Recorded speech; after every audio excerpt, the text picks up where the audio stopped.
Guys, kahapon ba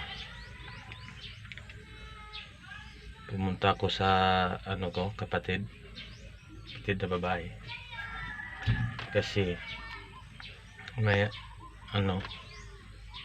may reunion.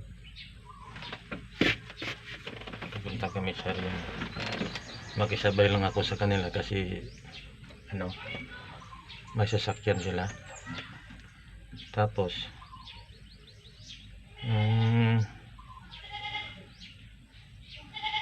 habang kumakain kami sa sa kanila, sabi ng bata, "Nay, sarap siguro sa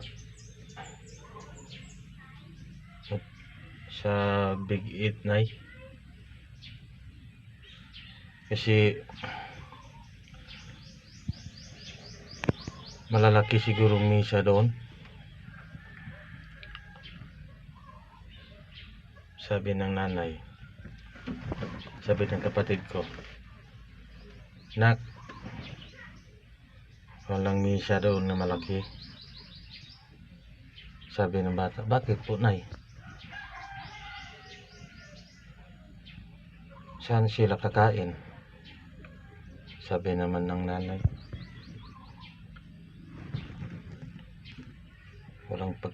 walang misa doon, anak, kasi lahat ang mga tao doon sa kama nagpakain, hindi sa misa.